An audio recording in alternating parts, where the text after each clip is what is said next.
Today's daf is Bezos Hashem is Masechta Avodah Zarah daf Ayin Aleph. Pardon me, and we're going to begin from the very beginning of daf Ayin Aleph Amid Aleph by the Mishnah. Here we go.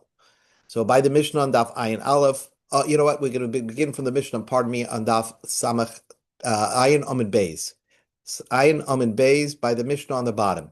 Says the Mishnah, Boileshes. Boileshes is a group of the army that tends to go into the city to search for food because it's the responsibility of the city that it protects is to feed it. So you have Boileshes. Boileshes, again, is an army, but they're looking only for food. They went into a city. So then, let's say a Jew has storages of wine. So we can assume that these people, these goyim, are searching for food. They're going to touch the wine. So b'shash shalom, if is a time of peace, that they're not in a war against the city, or they're not in a war even fighting another fight. So then they're going to search for food. So chavius pesuches asuras, all the open barrels in the city are usur, no matter how many open barrels there are, because we assume that if you find them open, even and if they were open before, or they opened up the lid and they just took out some wine, so we're going to say that all those wines are now usur. You're not allowed to drink those wines because we assume that they were touched by a goy. Stumais, but one of them, if they have a seal on them, now for them to undo a seal and forge and put a new one on, that would be too much for them. So then it's an indication that they never touched it. So therefore, mutaros, those barrels are permitted. B'shas milchama. Let's say there's a war going on, and these baleshas are quickly rummaging through for food. So then Elu ve'elu mutaris. Whether you find open barrels or closed barrels, it's always going to be mutter. Why? Because even if they touch the open barrels, the wine in the open barrels, we're not going to assume that they were being religious about it and pouring a little of the wine or moving the wine for the sake of an avodah zarah. In order to make a wine yayin nesach, the goy has to stick his hand into the wine and then swirl it around, or lift up the barrel and just pour a little bit out, and that would be like a religious ceremony. But because it's a time of war, so we can assume that they had no intention or time to do nisach, to do any libation. So therefore, all the barrels are permitted. Says the Gemara. So we go to Daf Ayin Aleph Amar Aleph. Says the Gemara, are you telling me that during a time of war, that the goyim don't do anything wrong, right? So they just look for one thing and then they move on. Urabinhi, I'll ask you a contradiction. The Brisa says, Ir shekavshu karkoim. If you have a city that was besieged by an army, so then kol koyanas shebesoiche psulos. Any wife of a kohen cannot be with her husband anymore. Why? Because we're going to assume that they were raped. And a wife of a kohen that's forced, she becomes usher to her husband. Unlike a wife of a Yisrael, if they were forced, they are not usher to their husband. But we'll assume that these army people are terrible, immoral people, and they're going to Mizana with the women. So they're puzzled. So we see that even during a time of war, they have time to do bia. They have time to do immoral things. So why are you telling me that during a time of war they don't even have time to do libations? Right? They're not going to be menasech wine. Says the Gemara. Omar Rav Mari. Rav Mari says a simple answer. Lenasech to do libations ain panai. There is no time because the Yetzer Hara of doing a libation for an avodah zarah is not so strong. So therefore, if it's a time of war, then we're going to assume that they come across to the wine, but they're busy with the war and they're not going to do any libations. Lival to do znus yesh panai. They have time for that because their yetzer is very strong, and therefore the women, the kahanis are aser. Says the Mishnah, new Mishnah, ha'omanan shel Yisrael. Let's say the way we're going to learn it is that a Jewish worker that worked by a Jew, right? Now the employer doesn't have the money to pay his employee. So what did he do? He hires his, let's say, payroll guy, a guy, and that guy is going to pay the employee, and the employer is going to pay the guy. Anyway, this is the point. So the employee is waiting to get paid, right? And he's getting paid from a guy, right? The employee, Jewish employee, is getting paid by a guy. So what does the guy do? He has some yayin nesach, and he gives it to the Jew as payment. Now, a Jew cannot accept yayin nesach, right? A Jew cannot accept yayin nesach. It's aser bahana. So he doesn't want to take it. Now the guy is going to have to sell it and give money. Now, if a Jew has yayin nesach, he cannot sell it because let's say a Jew has yayin nesach. If he sells it, the money becomes aser. So as long as a goy sells yayin nesach, if a goy sells yayin nesach and he has money, that money is permitted. If a yid sells yayin nesach, if it's his own yayin nesach, the money is also aser b'hana. So now let's see what happens. A goy is trying to pay the Jewish employee a chaviyah shel yayin nesach b'schorem. For his wages, he's paying him a barrel of wine.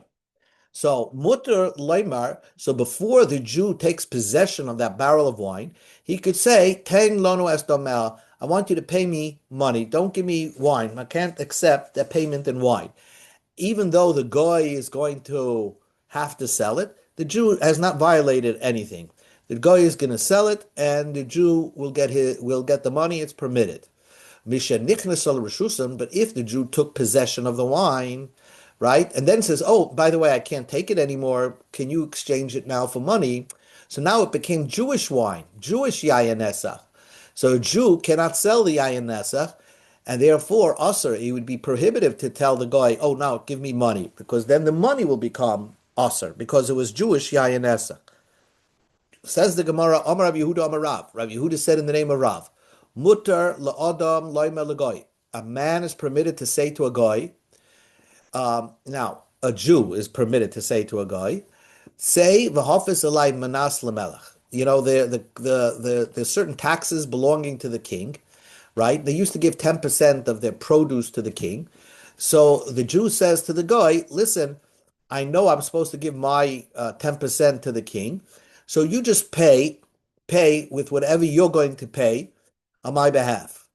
And therefore, the guy is going to decide, you know what, I'm going to appease the king by giving yayin nesach.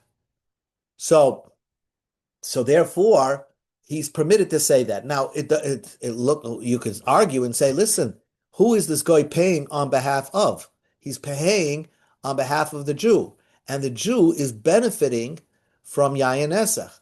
But since the guy is not exactly the messenger of the Jew just asked them to do him a favor.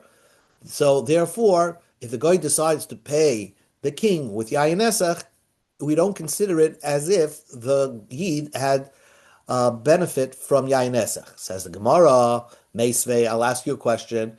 Here, this Brisa says, Al yoima odom lagoy, a person cannot say to goy, ul tachtei loitzer, come in my place to pay the tax collector. Okay, so here the Brisa says clearly that you're not supposed to say that.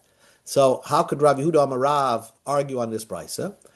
Amalei Rav will tell you, Ul tachti la'oitzru, if he's telling you, take my place for the taxes, so then the guy is not allowed to give yayin nesach, and if he gives yayin nesach, it's the yid is benefiting from that, and therefore he wouldn't be allowed to say that. My case that I permitted is this case. He can tell him, save me from the tax collector. So if you say ul tachti, that means that you want him to take his place. And everything that the guy gives, it's as if the Jew gives. But Rav Yehuda is a guy says, save me from the tax collector. So therefore, that didn't define that the Yid necessarily wanted the guy to give Yayin Esach. The guy could have given money.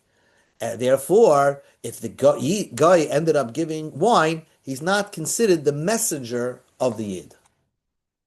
Next Mishnah. Mishnah on, again, Daf Ayin Aleph and Aleph, the third Mishnah of today. Says the Mishnah, Hamoicha Yainai Lagoy, a person who sells his wine to a guy. Now, here's the problem. When you sell your wine to a guy, if the guy looks at the wine first, right, he makes it Yayin Nesach. So once he makes a Yayin Nesach, you can't sell it to him anymore because now it's the Jew's Yayin Nesach. Again, the concept is that if a Jew has Yayin Nesach, he cannot benefit from it anymore. So you have to make sure that if a Jew is selling kosher wine to a goy, he has to make sure that the goy doesn't turn it Yayin Nesach before the sale is transacted. So because then it's the Jew's Yayin Nesach. So therefore, like this. If a Jew wants to sell wine to a guy, posak ad sheloi modad. Now, posak means you made up a price. So if you made up a price, I'm selling you this, gallon of wine for X amount. So ad sheloi modad, prior to the guy measuring out a gallon, because the way it was done is you had a barrel of wine. The Yid would lift up his barrel of wine, pour it into a gallon container, and then the guy, that's how he bought his wine from the Jew. So the Yid made up a price, what this gallon is going to cost. Then he measured out the wine into a small container of a gallon. Now the guy lifted it, okay? The guy lifted it. By the guy lifting it, this is considered as if the guy owns it now. But the transaction, so the guy solidified the transaction, and now the guy owes the Jew the money, right? Because he bought it. Dam of mutarim. So the Jew is permitted to accept the money from the guy when he's ready to pay. But what happens, modad, if the guy just lifted it? He measured it out. Here's a gallon of wine. The guy lifted it up, right, and says, "Oh, it feels like a gallon. Now let's make up a price." Oh, so now the guy lifted it up and they didn't even consummate a transaction. So the guy, by lifting it up, made it Yayin Nesach. Now the Jew wants to sell him Yayin Nesach belonging to the Jew. So then it's no good anymore. The guy passled the Jew's wine. So Dam of Asurim, then the Jew can no longer sell it. And actually the money that he receives from the guy is also, he has to get rid of it. So we see from here that the way a guy conducts transactions, of course, if a guy pays for something, so that means he bought it, right? You pay for something, you bought it. But is there a concept of a guy lifting something up, and that would be enough for him to consummate a transaction even without paying the money? So from our Mishnah, that's pretty clear, straightforward. But that's not the only way to learn our Mishnah, and that's what we're going to discuss. Amar Amema said, Meshicha begoy koina. This Meshicha, I'm going to use the word lifting. If a guy lifts something, he's koina. He acquired it. Teda, I'll prove it to you. Dahani parsoi mishadri pardashni lahadodi, veloy hadribuhu. You see, there are Persians that send presents to each other, and the recipient lifts up the present, and there's no backsies. There's a rule in the Persian code of ethics of business that once a guy lifts something up, it's his. So we see, Amema says that we see this concept that appears in the Goyish book of ethics, that Meshicha B'Koi Goyna, that a guy could acquire things by lifting it up, even if he didn't pay for it. That's the point. If he didn't pay for it with money. Rav Ashi says, really I can tell you, Meshicha B'Goy Eina Koina. Really, a guy, in order to acquire real ownership of something, let's say he's buying a bottle of wine, he has to pay money. According to Rav Ashi, you have to pay money. If he just lifts it up, he didn't acquire it. So why in the code of ethics people who receive presents from each other in the Goyish or Persian world, there's no backsies. He lifted it up, so isn't that the reason why there's no backsies? And says the Gemara, no. Dermus rucho hu dinakitelhu, like a certain pride that once you receive a gift, the other person cannot ask it back. It's a certain pride, but it's not really an appropriate acquisition. According to Rav Ashi, how does a goy acquire anything? Only by putting up cash. But other than that, just by lifting it up, it doesn't become his. Amar Rav Ashi b'na aminullah. How do I know my source that by a goy only cash makes it his, but lifting up the wine is not his yet? Rav lahani savyosa. Rav told these wine sellers, ki kalise chamar legoyim, when you're pouring out wine for goyim, right, and you want to sell some wine, Rav told these wine sellers, shiklu zuzumenayu, first take the money, and then pour the wine. Now you can see right away why. Because if you pour the wine first, and the guy lifts up the wine, so then the guy made the wine yayin esech, and the consummation of the acquisition is only after he gives money. Well, it comes out that the guy made the Jew's wine yayin esech, and now the Jew is selling yayin esech belonging to a Jew, to a guy. So therefore, the money would be aser. So Rav advised the people that first take the money. It's a good idea in any business. Pay up front, and then I'll give you the wine. Rav even went further. He told these wine sellers, if they don't have money, first lend them money, and then take the money from them. In other words, front them some money. So therefore, they owe you, they paid for the item, and therefore, then it's a loan by them. In other words, take the money first. If they don't have money to pay, lend them money, and they'll owe you the money. But at least when they touch the wine, it's their wine because they paid for it. Rav said, if you don't do this, when it becomes yayin nesech, it's in the Jewish domain, and when it becomes yayin nesech. And then when you're going to take money, the may yayin nesech kashiklisi shekilti, then you're going to be taking yayin nesech. So the Gemara, Rav Ashi concluded, Rav must hold by a goy, only money works. Only if he pays for something, he acquires it. Because if you're going to hold that a goy could, by lifting something up, he acquires it. So we go to Amid Beis. As soon as the goy lifted it up, even if he didn't pay for it yet, it's the goy's wine. And then when he touches it, it's his yayin nesech lo havad nogabe. And he didn't make it yayin esech until he puts his hand in the wine. Well, when he put his hand in the wine, it's his wine. Because when he lifted it up, he just bought it, and now he just owes the Jew money, and he made it his own wine, yayin esech.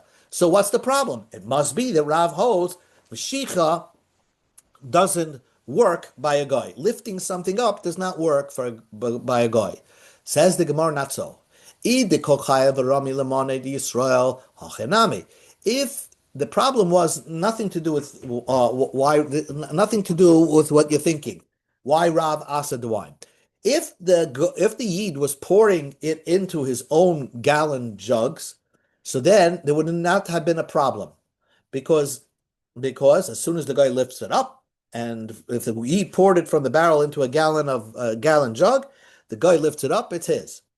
Like tzricha, but our case was the kolkaya v'rami lemana the guy. He's pouring it into a guy brought his own gallon container, and therefore when he pours it into the guy's gallon container, as soon as he pours it in, the guy had like yayin esech in the gallon container. So as soon as you pour it in, before he lifts it, it already became yayin esech, because it mixed with the guy's yayin that was already in this container that the guy brought. Says the Gemara, why do you say so? Soif kimate lavira demona kanye. When the Yid was pouring it into the container of the guy, as even by pouring it, that's like lifting it. I mean, that's, it's now in the possession of the guy, so he should acquire it. A yayin nesech lehavat moti larisa demone. And where is the yayin nesech of the goy's container? Probably at the bottom of the container. It didn't become yayin nesech till the bottom of the container. So if that's the case, the goy acquired it as soon as it entered the airspace of his container, and therefore the goy acquired it. When did it become yayin nesech? Much later, when it hit the bottom of the container, and therefore, the Yid sold him. It became yayin nesech when it was totally in the possessions of the goy. But would you say Shema Mino Nitzach Chibur? The fact that you're saying that Rav had a problem with that is because Rav holds Nitzach Chibur, the stream, even prior to connecting to the bottom of the container, is considered all connected. So even if the bottom, the one that hit the bottom of the container, the one that hit the bottom of the container became yayin nesach, because it's all one stream, it's connected to all the wine that's still in the barrel of the Jew. So it made everything yayin esach. Would you say such a thing? That's already a machlokes. So Gemara says loy. Either naket loy goyli kli b'hadei. If we're talking about the guy is holding his container in his hand, hachinami, then the guy would acquire it, because we hold. A Maimer holds that a guy could acquire something by lifting it. Like tzricha de manacha ara, it's placed on the ground, and therefore the guy didn't acquire because there's no lifting over here. Says the Gemara, "V'tikne leKalev." Shouldn't it be? Shouldn't it be? Shouldn't his vessels acquire it? Because it's his vessels, even if it's on the ground. But the Yid is pouring the wine into the guy's vessel. Would you say Shamet Minah Kalev Shalakeh B'Rishus Moichel Loikana Lekeh? If the purchaser's containers are in the domain of the seller, and the seller is pouring something into the container belonging to the purchaser has not acquired anything. Would you say that? Because that's the reason why the goy did not acquire. Says the Gemara, not so. I will tell you that the purchaser does acquire. Here was the problem of Rav. The ika akvas yain apumi de chusanta. The kamakama incichle. There seemed to be wine not on the bottom of the container, but on the outside of the container, let's say towards the lid of the container. So as soon as wine entered, even before it entered the airspace of the container, it became yayin nesach. And if the wine became yayin nesach prior to the goy acquiring it, so then it was yayin nesach belonging to a Jew, and therefore the Jew cannot accept the money. Uchamam, who do you want to say that? The like Rab Shimon Gamliel. Then Rav does not hold like Rab Shimon Gamliel. The Rab Shimon Gamliel said, that you should sell everything if you have yayin nesach mixed up with kosher wine. Sell it. It's not the whole thing is yayin nesach, but you just can sell just the little part that's yayin nesach, and the rest of the stuff is kosher. In other words, if you have a bunch of barrels of wine, and once, let's say one yayin nesach barrel is mixed up in there, you sell the whole package to the guy, except don't take money for one barrel. You don't know which barrel it is, but you can still benefit from everything else. So therefore, the question is, why is everything now considered yayin nesach just because it touched a little wine that was on the lid of the barrel of wine? And it says Gemara, Midihu time el Rav. We're explaining Rav. Rav, halacha Rab Shimon ben Gamliel, chavius bechavius. That's when barrels and barrels get mixed up. Avalo yayim b'yayim, not wine and wine, because wine and wine is min b'mina. It never becomes bottle. So the bottom line here is we have no proof, and the Gemara slugged up the proof. Let's get back to what we're discussing. We're discussing over here a major machlokes between Amemar and Rav Ashi. Amemar says a goy could acquire something by lifting it, and Rav Ashi says a goy cannot acquire anything unless he pays for money. Says the Gemara, I'll give you two rayas and then we'll stop. Toshma, come in here. Meisvei, come in here. Come Meisvei, come. I'll ask you a question. The Brisa says, a guy buys pieces of silver from goyim. And when amongst the pieces of silver, the junk silver, he finds an avodah zarah there. So now, if he didn't give money, mashach, he just lifted it up. So the same way that you say that a goy could acquire something by lifting. So you would probably say that a Yid, when he buys from a Goy, would acquire something by lifting. But let's see what happens. If he didn't pay for it yet and he just lifted it, yachzer, he can just give it back to the Goy and says, listen, I didn't want to buy the Avodah Zarah. But let's say he paid for it and then he did acquire, and then he did Mishriach. So then, then he has to throw the Avodah Zarah into Yam HaMelech because he bought an Avodah Zarah, right? Now, Isal Kadaitach Mashicha B'Goy Koina, if you're going to hold that when a Goy lifts something, he acquires it. So if a Goy buys from a Yid, if he lifts it, he acquires it. So then when a Yid buys from a Goy, he lifts it, he acquires it. Ama Yachzer. Then why should he be able to allow to return it? Why is there backsies, even if he didn't pay for it? But if the Yid did Mashicha, he acquired the Avodah Zarah. And therefore, how could he, ask for a refund from the guy? It was the Yid's Avodah Zarah. And once a Yid owns Avodah Zarah, as we said often in this Masechta, there's no way out of it. You got to destroy it. You can't, sell it. Amar Abaye said like this. The reason why is Mishum de Mechse because this really is a faulty sale, because the Yid never had any intention to buy that Avodah Zarah. Amar Rava, so Rava said, Reisha Mekach Toyes safe, Lav Mekach Toyes. So then what's the difference if he gave money or didn't give money? It was always a faulty sale. Eller Amar Rava tweaked what Abaye said. Reisha of a Sefer Mekach. They're both considered a faulty sale. The Yid never had intention to buy from the Goy Avodah Zarah. Reisha Deleyav Zuze, if the Reisha, since the Yid did not give money, Lo Mischazik Avodah Zarah B'Yad Yisrael. So since the Yid didn't pay for it, and it's a mekach toy, so the Yid really didn't acquire it, so it didn't look like the Avodah Zarah belonged to the Jew, so the Jew could easily return it back to the Goy. Seifa, but by the end of the Brisa, where the Yid actually paid for it, the Yosef Zuzah that he gave money, even though it was a fake sale, right, because the Yid had no intention, but since he paid money, Mischazi Avodah Zarah B'Yad Yisrael, looks like Avodah Zarah in the hand of a Jew, and therefore the Yid cannot take the money back. Amalei Markashisha Bereid Rav Chizra Ravashi. Markashisha, the son of Rav Chizra, said to Ravashi, and this is the final thing that we're doing. Tashma, we learned in a brisa, and this Tashma is our Mishnah. Hamoife Yaine Legoy. A person sells a wine to a goy. Pasuk, if you made up the price with the goy, Achloi Modad, before the goy took the measure of the wine and lifted it, Damav Mutarim, then the money is permitted. Because when the goy lifts it up, right, he acquires it. So then you sold him regular Jewish wine. Now, if the guy makes it yayin nesach, that's fine. But the guy now owes the money to the Jew. Now, v'i amit, if you're going to say Mashicha b'goy ain't a koine, if you're going to say that if a guy lifts it up, he didn't acquire it, so then the guy presumably, after lifting it up, touched the wine also, and it's the Jew's wine because he never really acquired it. Amai dam of Matarim, then why is the Jew allowed to accept the money?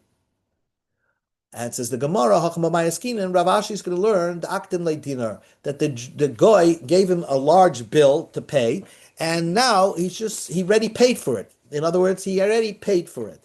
So then the Gemara says if he already paid for it and he gave a large bill and he just waiting for change, let's say the end of the brisa, end of the Mishnah, that if the Yid lifted it up but didn't make up, if the goy lifted it up and did not make up the price, then the Jew is not allowed to accept the money because the goy probably made it yayin nesach. But if the goy already paid for it, they just don't know what the exact price is, but the goy gave money, amai dam of Isur. So why is the Jew not permitted to accept the money? Right? Because the goy paid for it, and you're saying a goy could acquire things by paying for something.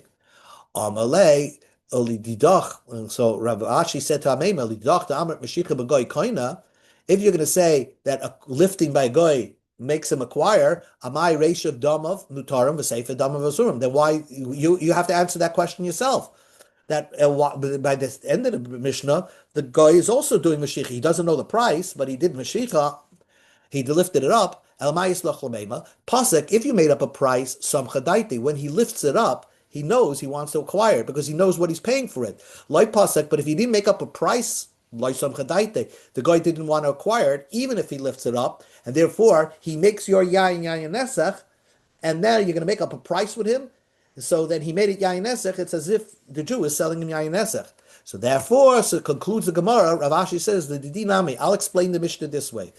Afagav the Kodem Ledina, even if the Goy advanced money to the Yid, but Pasak, if they made up a price, some chadaite, then the Goy wants to acquire it, but with the money advancement that he gave to the Yid.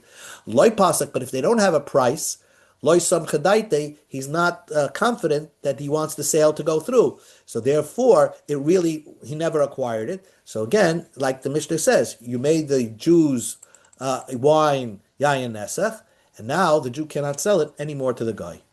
Okay, we'll stop over here. Oh, thank you. Shabbos. Where did you leave off?